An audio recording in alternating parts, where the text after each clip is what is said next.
Hello, I'm Amita Sehgal, Principal Lecturer at Majors Institute of Excellence, Singapore.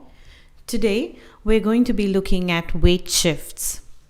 Weight shifts deal with the relative position of the center of gravity of any object or human, for that matter.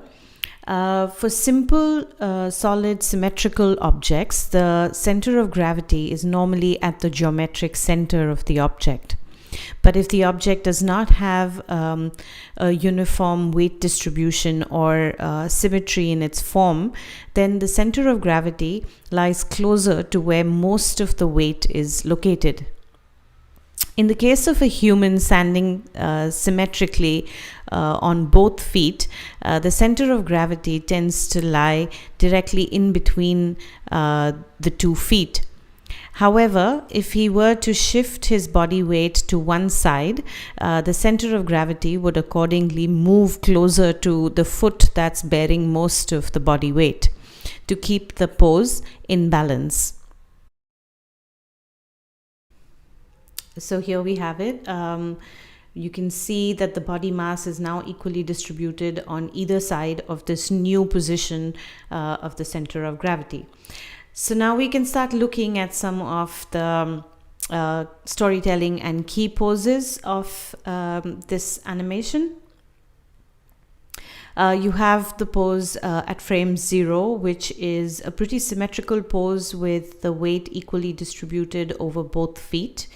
You must keep in mind that every time there is a weight shift, it coincides with a tilt of the hip, and the shoulders tend to oppose that movement. So you have a very nice opposing forces being visually presented in the tilt of the hip versus the shoulder.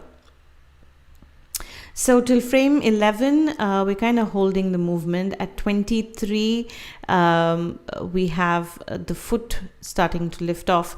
What I'm going to do is I'm going to write down all the contact poses and all the extreme weight shift poses. So you've got 23 where the lift happens, where the lift starts. 35 is where you make contact, but 32 is actually the extreme weight shift onto the left side. So the weight shift is equal or neutral at frame 0, and 32 is the extreme leftward weight shift. The next contact pose is 44.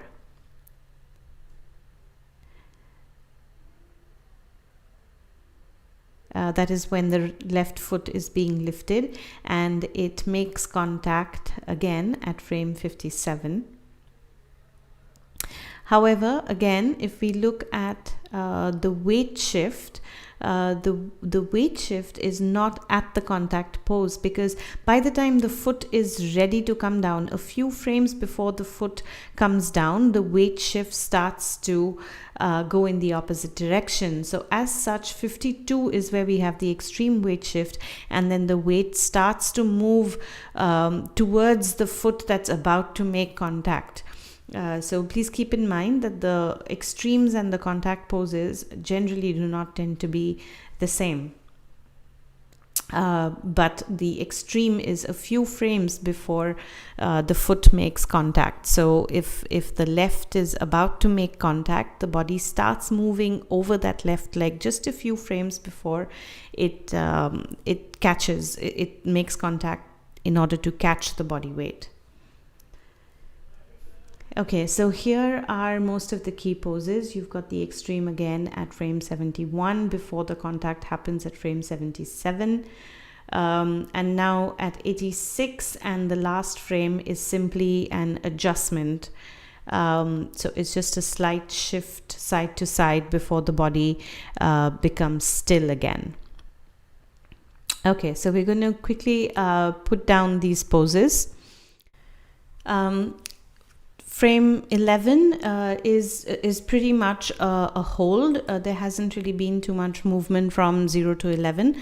The next key is going to be 23, where the body shifts over the left foot. The body weight shifts over the left foot. Make sure you have your auto key on, but still save a key at each control every time you set some sort of storytelling or key pose. I'm going to be giving rough rotations to the body, which I will fine tune later on. Every time you have a weight shift, there's always a corresponding tilt in the hip, and the shoulders tend to oppose the motion of the hips. So it gives you a lot of cues into the pose of the body. And if you need to do weight shifts just to keep the body alive, just to keep the character alive, it's pretty much all the information that you need to pose. Frame 35 is the next contact pose. Okay, so I'm going to move the body over that foot. I already know that this is not the extreme as far as the body position goes, but it does still favor the left foot. Okay, I'm going to give it a slight foot roll. Make sure the knees are correctly positioned. Okay, so 32 is the extreme.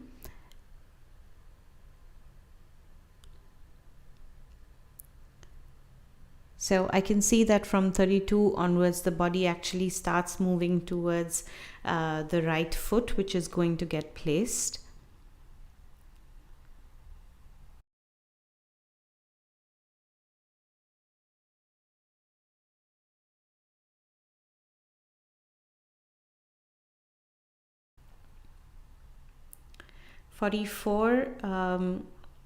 Is the last frame of contact for the left foot. So even if we can't clearly see it in the reference here, we can make a pretty decent guess that that might be the frame where the foot maintains contact before lifting.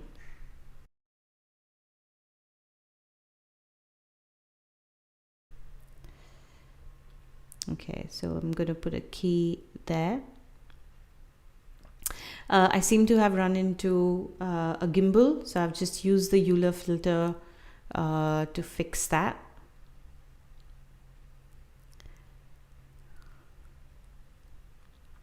So sometimes in a character like this that has only the lower body, the tilt of the main body, I tend to make it a combination of what the hip is doing and also what the head is doing. So that you can get some sort of acting in a character like that. So it's not just the physics, but it's also acting. Of course, you cannot disregard the physics, so that always will take priority. But if you can layer it with a little bit of rotation cues from the head, you should go ahead and do so.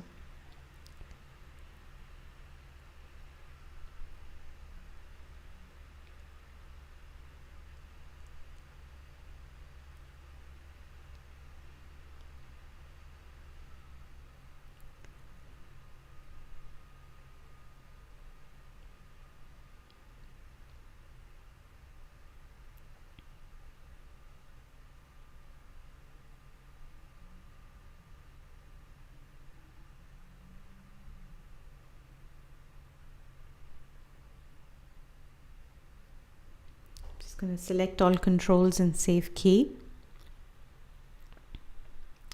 44 to 57, but I know that the extreme of the weight shift is at 52. I like putting down the contact poses first because that's bookending the movement and then putting in the extreme at 52 so that I know that it's still in the same direction and has the same flow, and it's not arbitrarily changing the direction of the movement.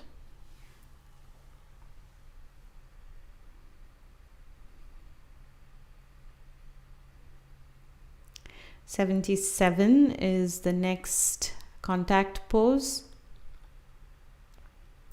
Again, it's much easier to just position this from the top view.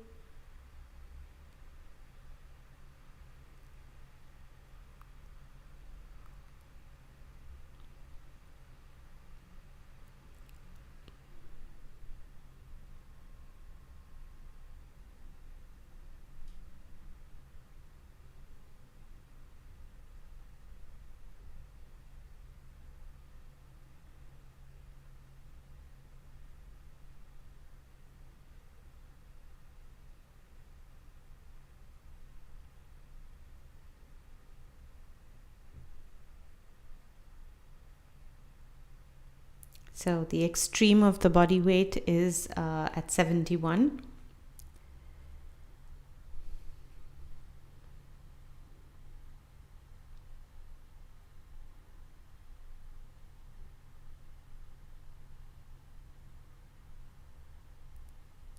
Okay, I'm just going to select all and save key.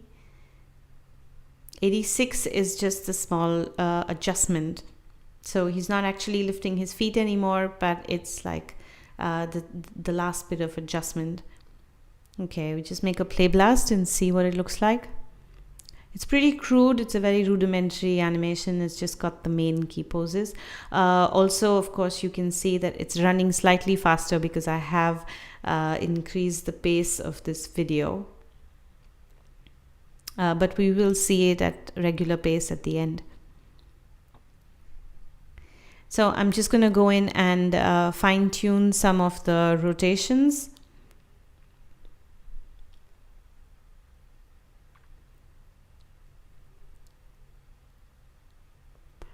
I'm also going to, because I haven't actually lifted the foot, but instead of picking it up off the ground, I'm just going to add a bit of foot roll that seems to do the trick.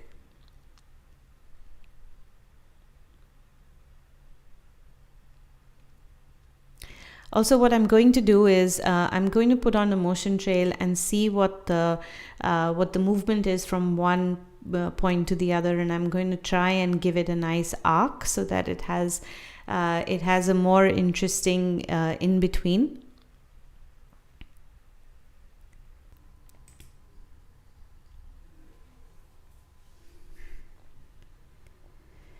Okay, I'm just going to fine tune some of the feet rotations.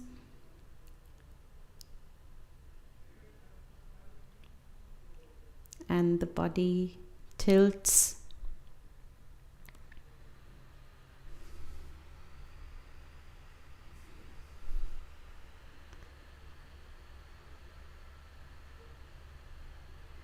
What I'm going to do is add a little bit of foot roll before the foot gets lifted, so it looks a lot more natural. And here again, I'm just going to put on the motion trail to see how I can make the movement a lot less linear and more natural.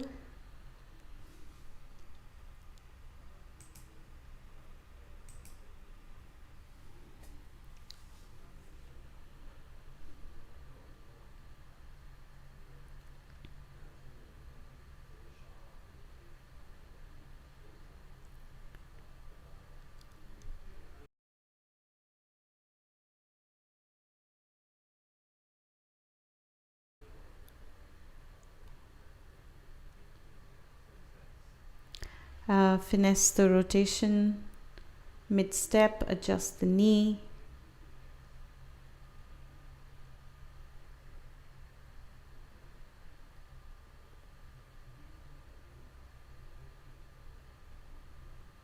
This dark shading is just with because of the knee. Oh yeah, there, fixed it.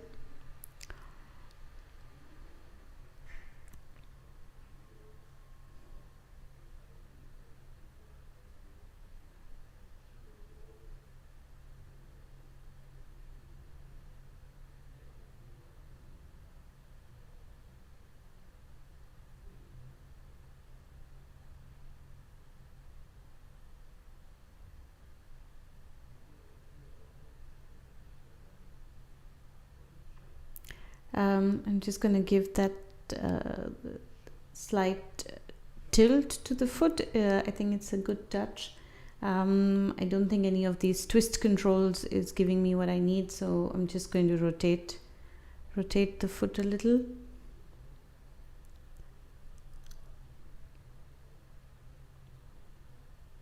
Yep.